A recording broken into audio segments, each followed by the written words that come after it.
January 17, 1943. Dawn creeps over a frost-covered forest road in Eastern Europe. A thin mist clings to the ground, curling around the wheels of German supply trucks, rumbling down the narrow path. The air is sharp, each breath a visible plume against the pale light. Somewhere ahead, birds stir, unsettled by the distant roar of engines. A lone gunner crouches behind a moss-covered embankment. His gloved hands grip the cold metal of an anti-tank weapon. He checks his ammunition, each round painstakingly loaded in silence. One misstep could betray his position. Around him, his squad waits, tension etched in their faces.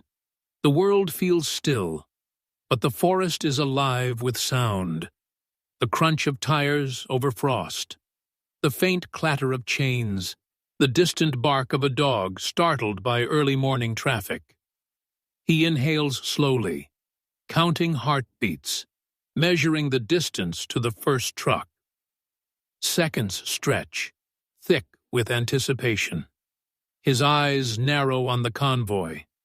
Today, a single innovation, his silent loading technique, will determine who survives this morning. The first shot is about to echo through the frozen trees. By early 1943, the Eastern Front had become a frozen nightmare. The winter was unrelenting, with temperatures often plunging below 20 degrees, and the landscape littered with snow-draped forests and frozen rivers. Supply lines stretched for hundreds of kilometers, and every convoy was a lifeline. For the German army, fuel, ammunition, and food were critical to sustain frontline operations. The Red Army, ever watchful, had begun to exploit these vulnerabilities. Every road, every forest path, every bridge became a potential trap. Supply convoys moved cautiously, often in long lines of trucks, armored cars, and escorting infantry. German doctrine relied on speed and formation discipline, but the terrain made movement perilous. Forested roads limited visibility, and deep snow slowed vehicles, creating gaps that could be exploited. The units were well-trained but stretched thin. Fatigue and the harsh winter had begun to erode their efficiency. Each convoy became a moving target, and every driver knew that a single ambush could mean death. On the other side, small Allied detachments and partisan groups operated in these forests. They were lightly armed but highly mobile. Intelligence reports indicated patterns in convoy movements. Trucks traveled at dawn, always the same route, and often without sufficient reconnaissance ahead. Observers could predict when and where a convoy would appear, giving skilled gunners the opportunity to strike decisively. Among these observers was a young gunner, a soldier whose skill had already earned quiet respect within his unit. His mission was straightforward, yet perilous. Stop a German convoy moving from the supply hub at Novgorod toward the front lines near Leningrad.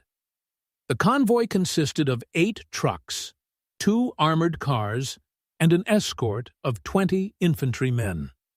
Each vehicle carried fuel or ammunition, making it a high-value target. A successful strike could delay German operations by days, maybe weeks. The gunner's weapon was a standard anti-tank rifle, modified slightly for his own innovation, a technique that allowed silent loading. Traditional rifles made a distinct metallic clatter when prepared for firing. In a forested ambush, even a whisper of sound could alert the convoy. This new method required steady hands, precise timing, and nerves of steel. One misstep, one miscalculated movement, and the entire ambush could be foiled before it began. The terrain played a pivotal role. The road twisted through a dense forest, flanked by embankments on one side and snow-covered ditches on the other. Visibility was limited to a few dozen meters in any direction, and the trees formed natural barriers for cover.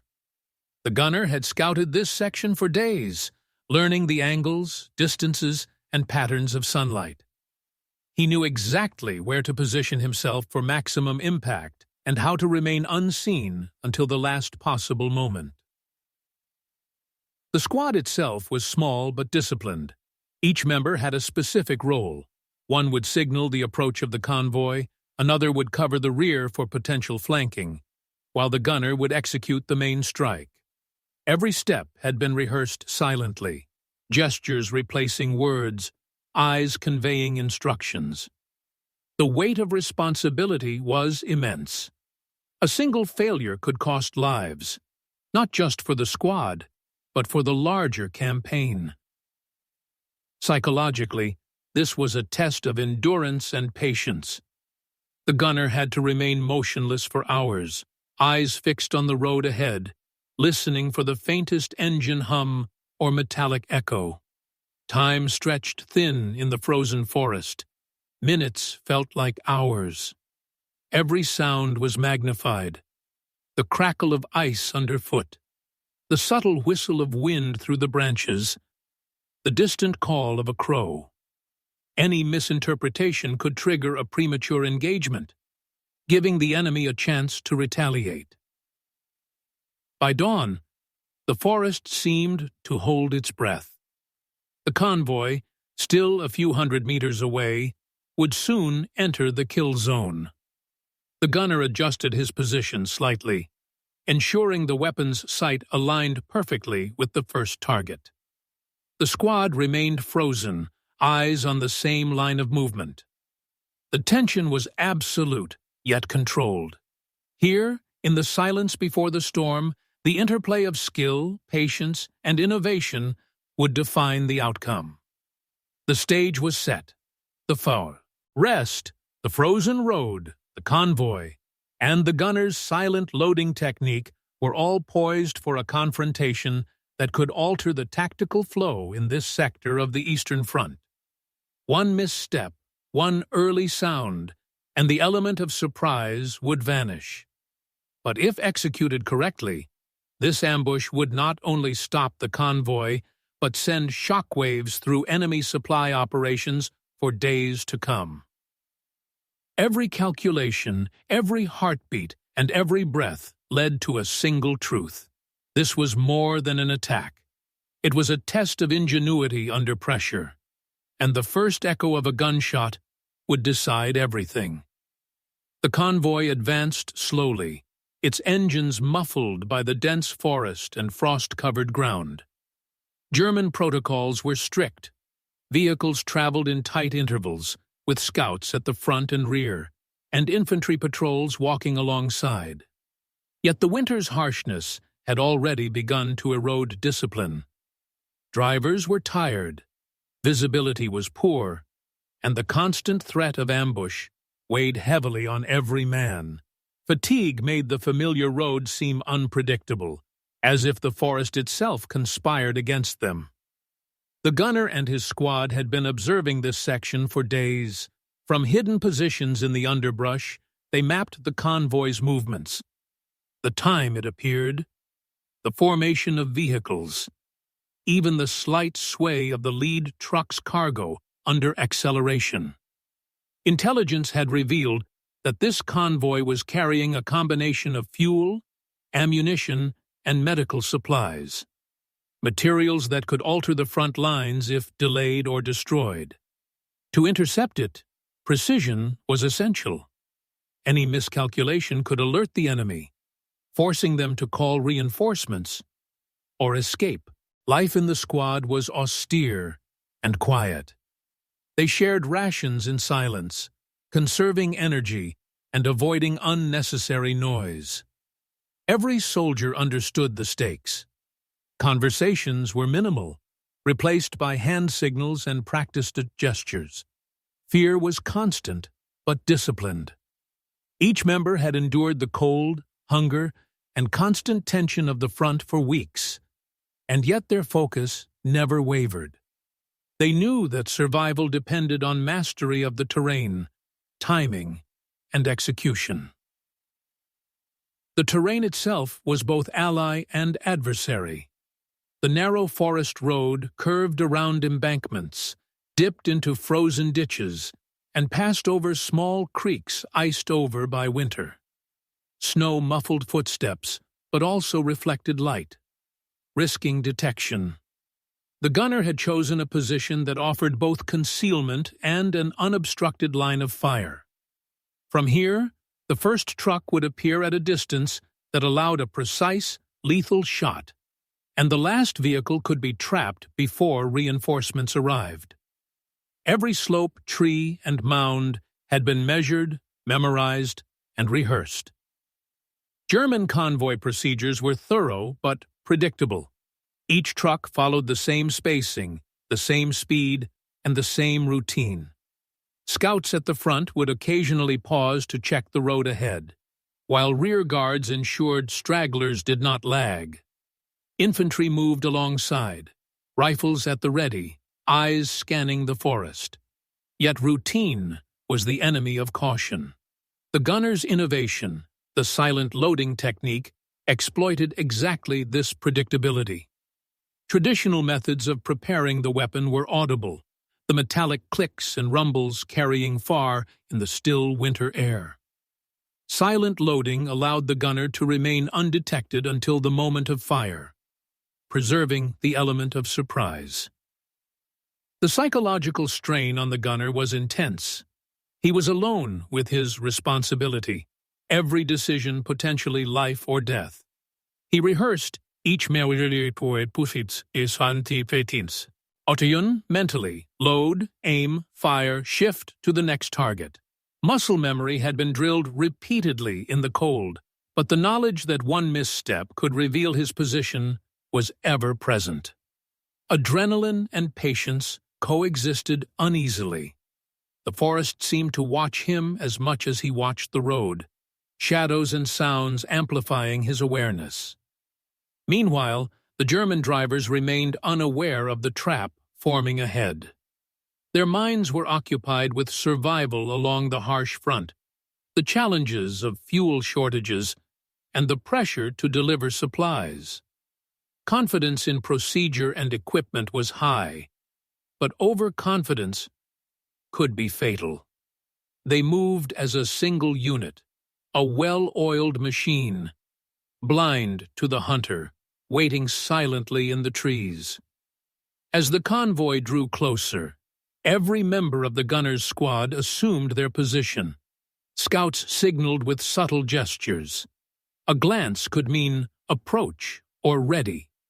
The final minutes were consumed with stillness, the contrast of tense anticipation against the frozen, motionless forest. All calculations, all rehearsals, all waiting had led to this instant. This was a moment where strategy, terrain, timing, and human courage converged. The gunner's silent loading technique was more than a method. It was a tool of tactical dominance, capable of striking a decisive blow without warning. In these few minutes, the forest became both shield and stage, the convoy an unwitting actor, and the gunner the director of the unfolding chaos. Soon, the first faint rumble of engines broke the dawn's fragile silence. Snow shifted under tire and track, metal scraped over ice, and the convoy entered the carefully chosen kill zone. The ambush, perfected in theory and rehearsal, was about to become reality. The forest held its breath once more, waiting for the first shot to tear through the still morning. The gunner's mind was a battlefield of its own. Every nerve sharpened to the smallest vibration in the forest. Hours of stillness had trained him, but the weight of responsibility pressed against his chest like armor. His breath came slow and controlled, each exhale a plume in the icy morning air. Behind him, his squad mirrored the same tension. Fear was present, but it was disciplined, woven into every movement. They understood that hesitation could cost lives, and that courage was measured in patience as much as in firepower. For the gunner, the ambush was more than a tactical maneuver. It was a test of precision under pressure, the ultimate measure of skill against an unsuspecting enemy. Every heartbeat counted. The layout of the road and forest dictated every decision. The kill zone had been selected for maximum effect, a narrow curve with embankments providing concealment and lines of fire. Each vehicle in the convoy would enter the zone sequentially, giving the gunner time to engage multiple targets. Positioning the anti-tank weapon required careful calculation of angles and distances. The silent loading technique allowed rapid firing without warning, eliminating the typical metallic noises that might alert the convoy. Timing was everything. Fire too early, and the element of surprise was lost. Fire too late, and the first vehicle could escape or retaliate. The squad's positioning supported the plan. One soldier signaling, another covering flanks, ensuring the gunner had uninterrupted focus. The gunner relied on a standard anti-tank rifle, but its effectiveness depended on more than raw firepower. Ammunition had been carefully selected for armor penetration, and minor modifications enabled SILE, entity loading, a method rarely used in frontline engagements. This innovation required precise alignment, steady hands, and rigorous rehearsal. Vehicles in the convoy were varied: trucks carrying fuel, lightly armored cars, and infantry transports. Each presented a different challenge. The gunner's rifle, paired with his technique, could neutralize multiple targets without alerting others. Technology here was not only mechanical, it was psychological. The enemy would hear nothing until destruction arrived, making the weapon an invisible force of control. The German convoy was a study in procedural efficiency. Drivers maintained strict spacing, scouts scanned ahead, and infantry walked alongside, rifles ready. Yet routine bred vulnerability. Predictable speed and formation allowed observant attackers to anticipate movement and timing. Fatigue and environmental conditions further eroded responsiveness. The convoy was a machine moving in rhythm, but machines can be broken with the right precision. The gunner's silent loading method exploited this rigidity. The soldiers, confident in their standard operating procedures, had no reason to suspect a hidden threat in the winter forest. Their eyes searched the road, unaware of the calculated strike awaiting them. Command decisions influenced the outcome even before the first shot. The squad leader had selected the ambush site, assigned roles, and ensured everyone understood their responsibilities. Leadership was exercised silently, through hand signals and shared glances. Each member trusted in the plan and in one another.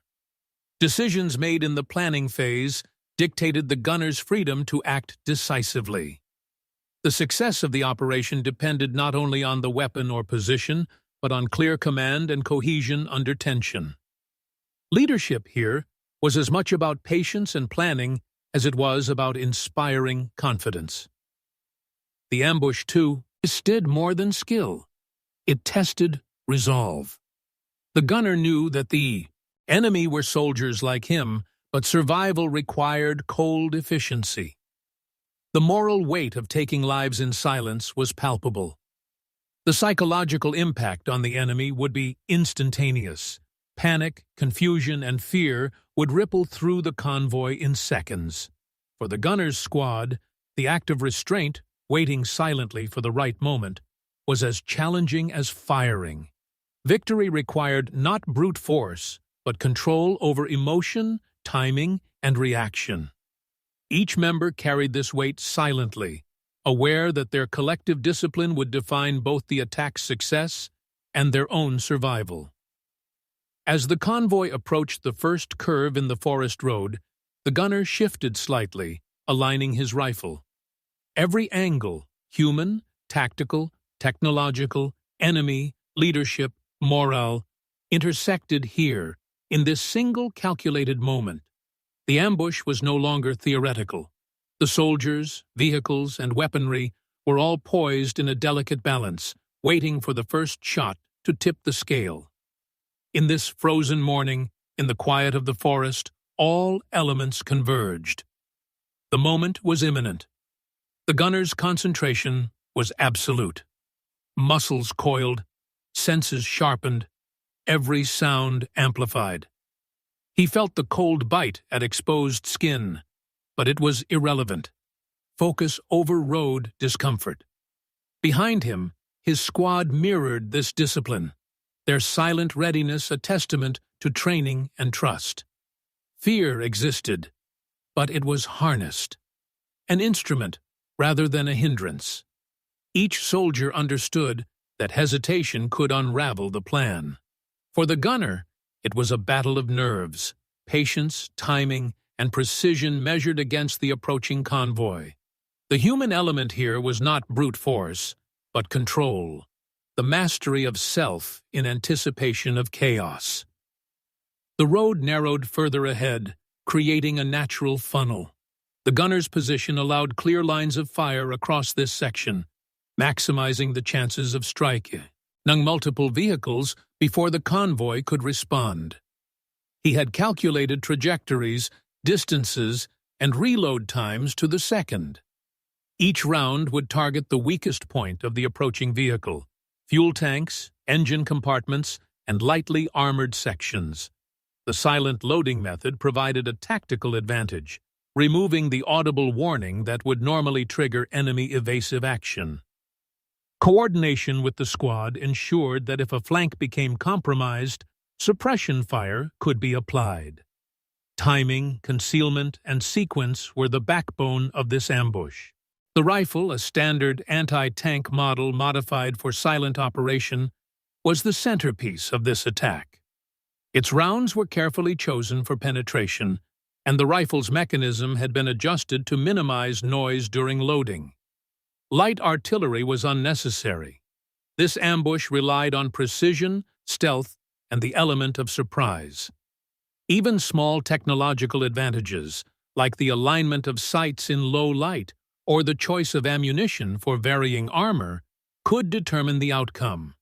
Each shot was designed to incapacitate the target immediately, preventing the convoy from sounding alarms. Technology here was an extension of human skill rather than raw, destructive force. The German convoy's confidence was both a strength and a vulnerability. Trained in rigid procedures, the drivers and infantry assumed that standard protocols would suffice to detect threats. Yet, the forest, snow, and early hour created conditions where routine became predictable. The convoy's vehicles moved with mechanical certainty, exposing themselves to calculated points of attack. Rear and front scouts were limited by the environment, unable to detect subtle disturbances. The gunner's innovation exploited this predictability. Within seconds of the first shot, the convoy would be disoriented, and standard operating procedures would collapse under sudden, invisible threat.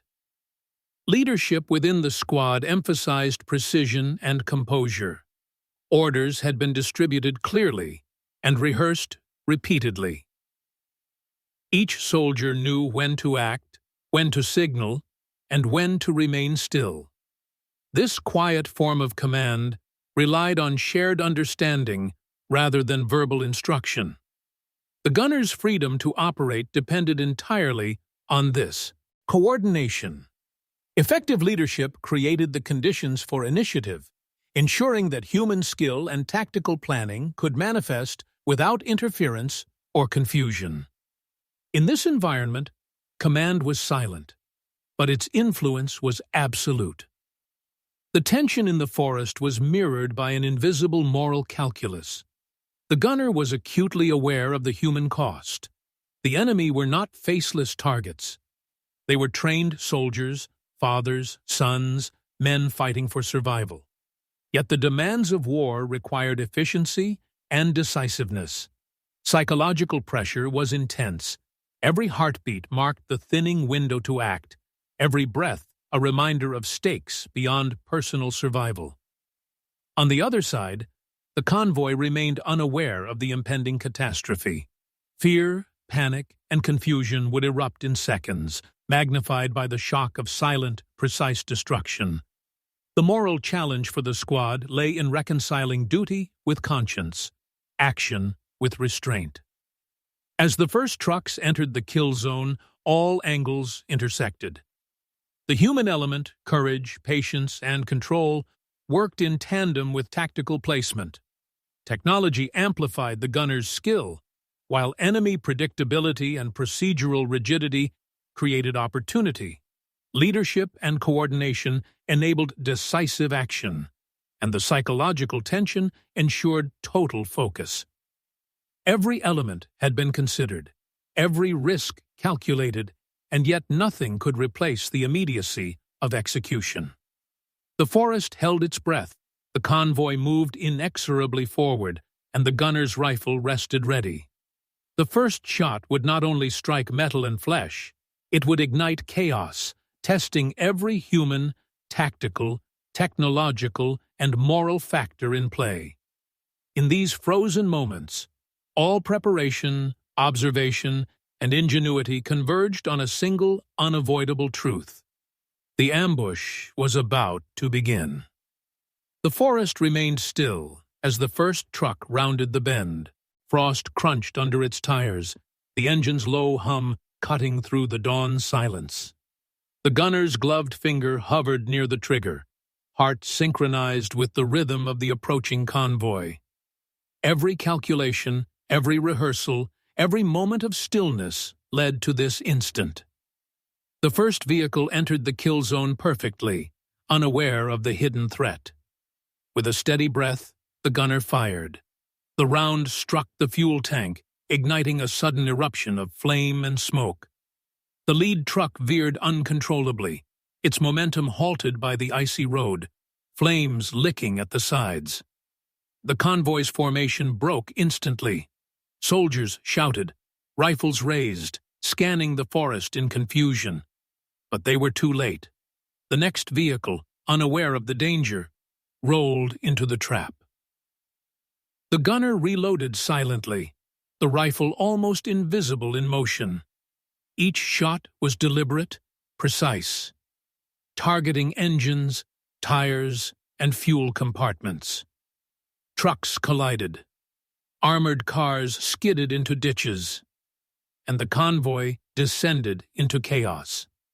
The sound of distant engines and snapping metal filled the forest, contrasting with the eerie quiet of the gunner's concealed position. Each round further disoriented the enemy. Their strict procedures had offered security, but the ambush exploited the predictability of movement with deadly efficiency. The squad executed their roles flawlessly. One soldier signaled flank movements, ensuring no stragglers escaped, while another covered potential counterattack routes. The gunner's innovation allowed continuous fire without alerting the remaining vehicles, each shot seemingly materializing from thin air. The German infantry scrambled, trying to form defensive positions, but the kill zone's layout prevented organized countermeasures. The forest's natural curves and embankments amplified confusion, hiding the gunner's location while directing the convoy into traps. Smoke hung low, drifting over overturned trucks and shattered crates of supplies. The gunner remained focused, muscles coiled, eyes scanning every vehicle for the next target. The silent loading technique meant that the enemy never heard the click of the mechanism, never knew the danger until destruction arrived. For a few heartbeats, the forest itself seemed to join the ambush, amplifying the illusion of invisible, omnipresent fire. The convoy commander, realizing the extent of the damage, tried to restore order. Shouts rang out, rifles fired into the trees, and signals attempted to rally the drivers. But the kill zone's design prevented escape. Snow and embankments restricted movement, vehicles blocked one another, and flames forced men into vulnerable positions. Panic had replaced discipline. What had been a routine supply convoy was now a scene of terror and disarray. Every shot the gunner fired was measured. Trucks carrying ammunition were struck first, igniting explosions that sent fragments into the air. Engines were destroyed, immobilizing vehicles and creating bottlenecks. The armored cars attempted evasive maneuvers, but the narrow, icy road offered no room for escape. Smoke, fire, and the panicked movement of soldiers filled the forest, but the gunner's position remained undetected. His squad's coordination ensured that no flank was exposed, reinforcing the gunner's lethal efficiency. Amidst the chaos, the psychological impact on the German soldiers became apparent. Confusion reigned, commands were shouted but unheard, and attempts to regroup failed. Soldiers fled from burning trucks, tripped over frozen ground, or tried to hide behind wreckage. The sound of gunfire, once distant and predictable, now seemed omnipresent, striking with warning. The ambush had achieved what hours of planning and observation had promised: complete tactical dominance through precision, timing, and innovation. For the gunner, every heartbeat remained synchronized with the unfolding carnage. The forest, the terrain, the weapon, and the enemy all interacted in a deadly ballet. Each element, the human, the tactical, the technological, the enemy's own rigidity, converged to make this moment decisive. With each subsequent truck destroyed or immobilized, the ambush's success became undeniable. The convoy's numbers dwindled, its ability to respond evaporating under the combined effects of fire, terrain, and confusion. The first phase of destruction concluded with a pause. Smoke hung over the forest like a curtain, the groans of damaged vehicles punctuating the frozen air. The gunner reloaded carefully, silent and methodical, preparing for the next wave of targets. His squad remained alert, eyes scanning for any sign of counterattack. The convoy commander, realizing that survival required abandoning formation entirely, ordered retreat, but many vehicles were trapped or destroyed. The kill zone had been lethal. The dawn light, weak against the rising smoke, illuminated twisted metal, burning fuel, and frozen footprints. For the gunner, the silence of preparation returned briefly, but only for the next sequence. The first phase had confirmed the effectiveness of the silent loading technique, the power of coordinated ambush tactics, and the psychological disorientation inflicted upon the enemy. Yet the ambush was not yet complete. Remaining vehicles still posed threats, and the squad's focus had to remain absolute. This moment, the first strike, the chaos, the precision, was the pivot on which the ambush turned. What had begun as quiet observation now unfolded as controlled devastation. The first phase had set the stage for complete destruction, demonstrating how innovation, patience, and tactical brilliance could exploit every weakness in a disciplined, seemingly unstoppable enemy convoy. The forest, still echoing with the aftermath of the first wave, held its breath once more. The gunner adjusted his sight, silent hands moving with practiced precision, ready for the next decisive strike. The ambush was far from over, and the second phase would determine the final outcome. The remaining vehicles approached cautiously, their drivers shaken by the sudden destruction of the lead trucks. Engines coughed over icy roads, headlights cutting through smoke and mist. German soldiers scrambled to assess the damage, shouting orders, but fear and confusion clouded coordination. The kill zone had claimed its first victims, and now the gunner prepared for the decisive final phase. He shifted slightly, aligning his anti-tank rifle with the next target. Silent loading ensured that each round could be fired without warning. The first shot in this phase struck an ammunition-laden truck, triggering an explosion that shattered nearby vehicles. Flames leapt skyward, reflecting off icy branches. The convoy's attempt to regroup collapsed entirely. Soldiers stumbled over frozen ground, some trying to push vehicles free, others seeking cover behind wreckage. Panic rippled through the remaining drivers and infantry, and the forest seemed to close in around them, a natural trap made more lethal by human ingenuity. The gunner's squad executed every role flawlessly. One soldier signaled potential flank movements, ensuring that no surviving trucks could escape. Another maintained coverage over the rear, suppressing any enemy attempting to organize a counterattack. Each member moved with practiced precision, a silent choreography rehearsed over days of observation and preparation. The forest itself became an ally, its curves and embankments directing the convoy into the perfect sequence of targets.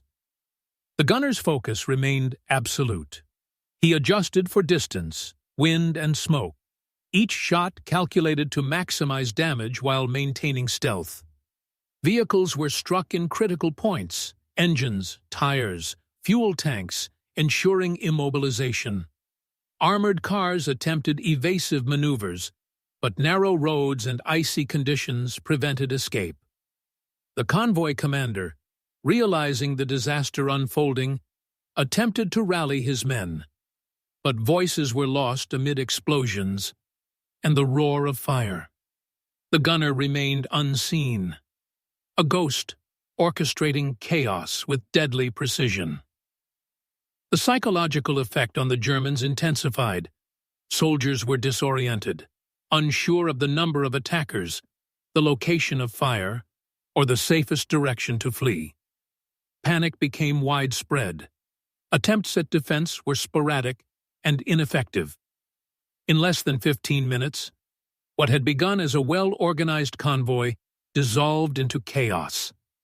The forest echoed with the sounds of destruction, metal tearing, tires bursting, and cries of men caught in the unexpected ambush.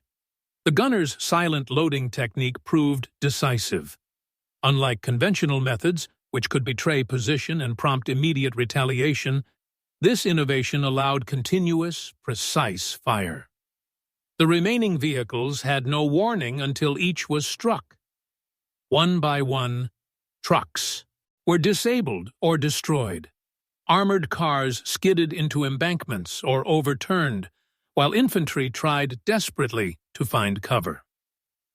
The kill zone became a theater of calculated devastation, where preparation, skill, and innovation dictated outcomes more than brute force. Amid the fire and smoke, the squad maintained cohesion.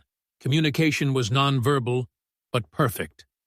Eyes and gestures replaced shouts. Every soldier knew the plan: maintain fire, protect the gunner, and ensure no vehicle escaped the trap. Their discipline amplified the gunner's effectiveness, creating a deadly combination of precision and tactical foresight. The convoy's routine, once a strength, now guaranteed its destruction. By the time the last vehicles entered the kill zone, the outcome was clear. Fires raged over wrecked trucks, ammunition detonated unpredictably, and the remaining German soldiers scattered. Many abandoned vehicles, fleeing into the forest to avoid capture or death. The gunner's precise targeting prevented a cohesive escape, immobilizing most of the convoy before reinforcements could arrive. The silence that had marked the early hours returned slowly, punctuated by crackling flames and distant echoes of chaos. In less than 20 minutes, a convoy of 8 trucks, 2 armored cars, and accompanying infantry had been effectively neutralized. The combination of terrain, timing, and innovation had created an overwhelming tactical advantage. The gunner's squad, though small and lightly armed, had exercised control over a much larger force, demonstrating how ingenuity and discipline could overcome numerical superiority. The aftermath within the kill zone was absolute. Vehicles were destroyed or disabled, cargo scattered or burned, and soldiers either fled, surrendered, or were incapacitated. Smoke hung low, a visual record of the ambush's effectiveness. The forest, once a silent observer, now bore the marks of calculated destruction. Every element of planning, from human focus to tactical placement, from technological adaptation to psychological exploitation, had achieved its intended effect. For the gunner, the climax was not measured in fire or explosions, but in the precise execution of a plan perfected over days of observation and rehearsal. Each shot validated the silent loading technique. Each immobilized vehicle confirmed the value of tactical patience, and every disoriented enemy soldier demonstrated the power of surprise when applied with skill. As the forest began to quiet again, the squad surveyed the wreckage. The convoy's destruction would ripple through enemy operations, delaying supplies and forcing reassessment of future routes. The ambush had been swift, decisive, and nearly flawless, an illustration of how a single innovative approach could dominate an entire operation. The first phase of destruction had tested the gunner's patience. The second had confirmed his mastery. Chaos, precision, and human discipline had converged in the kill zone, leaving no doubt about the ambush's effectiveness. The stage was now set for assessing the broader consequences, both immediate and long-term, of a tactical strike executed with ruthless efficiency. The forest fell silent, except for the crackle of burning fuel and the occasional pop of exploding ammunition. Smoke hung low over the road, curling through the trees like a ghostly reminder of the ambush. The convoy lay in ruins, trucks overturned, engines smoldering, supplies scattered across the frozen ground. The gunner and his squad emerged cautiously from their positions, eyes scanning for any sign of counterattack. For now, the battle was over, and the results were unmistakable. 8 trucks, 2 armored cars, and dozens of infantry had been neutralized or disrupted. Ammunition and fuel, critical to German operations on this front, were destroyed or captured. Reports later confirmed that the convoy's loss delayed resupply efforts for at least 3 days, forcing commanders to reroute additional vehicles through more hazardous terrain. For a small squad armed with an anti-tank rifle and a carefully rehearsed plan, the tactical impact was enormous. A single innovation, the silent loading technique, had multiplied their effectiveness far beyond the size of their force. German survivors scrambled through the forest, some retreating in disarray, others attempting to regroup near remaining vehicles. Panic and confusion dominated their response. Standard operating procedures were useless in the chaos.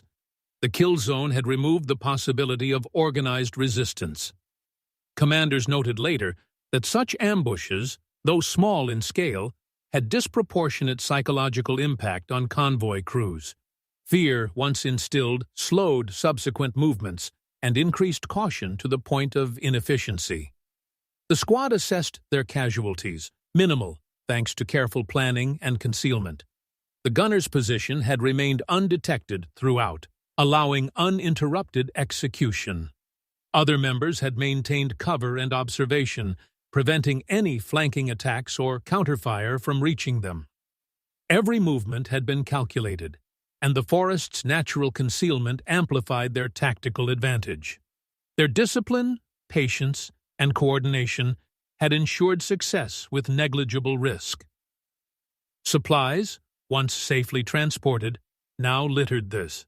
Snow, barrels of fuel leaking into ditches, crates of ammunition partially consumed by fire, and medical supplies scattered and ruined. These materials represented more than just cargo. They symbolized operational capability. With them destroyed, the German army's frontline units faced shortages in fuel, ammunition, and critical medical support. Historical reports from this sector indicate that operations were delayed, forcing commanders to adjust their tactical timelines and reroute other convoys through riskier paths. The ambush also had an immediate psychological effect on nearby German units. News of the destroyed convoy spread quickly along communication lines. Troops were forced to heighten alert levels. Scouts doubled patrols, and additional resources were diverted to secure supply routes. Fear and uncertainty now accompanied every movement along the same forest roads. What had been routine now carried the invisible threat of precise, silent attacks. The gunner and his squad collected any useful materials left unburned: ammunition, small arms, and maps. Even these small gains enhanced their effectiveness in the field. Beyond physical spoils, the ambush reinforced the value of innovative tactics. Commanders in the unit later cited this action as a prime example of how careful observation, terrain mastery, and psychological awareness could allow a small force to achieve disproportionate results against a larger, well-armed opponent. Historically, these kinds of ambushes were instrumental in shaping supply line strategies. Analysts noted that German forces became more cautious, often slowing convoy movement, increasing escort numbers, and performing more thorough reconnaissance before advancing. In some cases, this slowed operations sufficiently to allow opposing forces to exploit vulnerabilities elsewhere. The human element, courage, patience, patience, and ingenuity proved decisive where numbers and technology alone might have failed.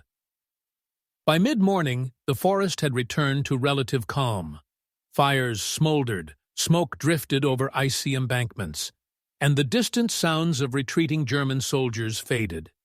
The ambush had achieved complete tactical success. Every aspect of preparation, human skill, tactical planning, technological innovation, and psychological insight had converged to produce an outcome that would resonate across the sector. The gunner and his squad withdrew carefully, leaving only scorched vehicles and scattered supplies behind. Their discipline ensured that no follow-up attack could catch them unprepared. This small team had achieved an outsized effect, reshaping the operational landscape for their enemies while demonstrating the power of precise, well-executed tactics. The first phase of the aftermath was clear: material destruction, operational disruption, and immediate psychological impact.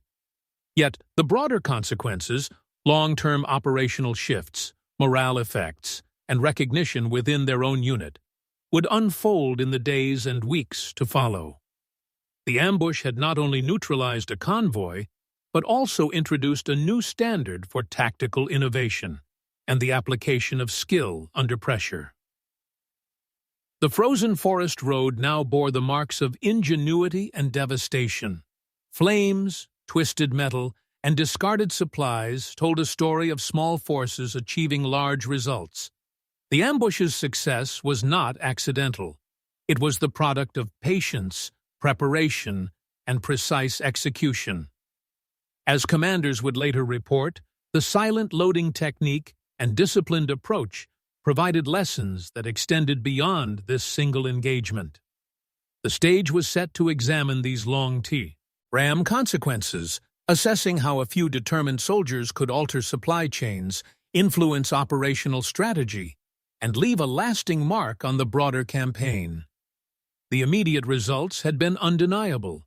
The next section would explore the enduring impact of this decisive morning. In the days following the ambush, the consequences rippled through the German army's supply network. Convoys were delayed or rerouted, forcing logistical officers to reevaluate the safety of previously routine routes. Commanders issued stricter guidelines, additional reconnaissance, more heavily armed escorts, and staggered convoy departures became standard procedure. What had been a simple supply movement was now treated as a potential death trap. The forest road, once merely a line of travel, had become a symbol of vulnerability. Reports from German units indicated both material and psychological impact. Vehicles destroyed, cargo lost, and soldiers killed or incapacitated created immediate shortages at frontline units. Fuel and ammunition, already stretched thin due to winter conditions, were now in critically short supply. Frontline operations had to be adjusted, delaying offensives or forcing reliance on smaller, more vulnerable supply lines. Historian records from this sector confirm that operations slowed for days, demonstrating how a single ambush could disrupt strategic timelines. The human element extended beyond the battlefield. German soldiers who survived the ambush carried fear and uncertainty into future movements. Trust in routine procedures diminished. Convoys that once operated with confidence now traveled more slowly, constantly scanning the forest for hidden threats. The ambush had shown that numerical superiority did not guarantee safety. Skill, ingenuity, and terrain mastery could overturn expectations. For the gunner and his squad, this meant that their success had an influence far beyond the immediate battlefield. Recognition within their own unit was both formal and informal. Reports cited the squad's precision, discipline, and innovation as exemplary. The silent loading technique became a subject of interest for other units, demonstrating that small, creative adaptations to standard weapons could yield outsized results. While not all innovations were officially documented, word spread quickly among peers, solidifying the squad's reputation for tactical excellence. Soldiers in similar positions began experimenting with similar techniques, understanding the strategic advantage of stealth, patience, and precise execution. The psychological toll on both sides was profound. For the gunner's squad, the aftermath carried a mix of relief and lingering tension.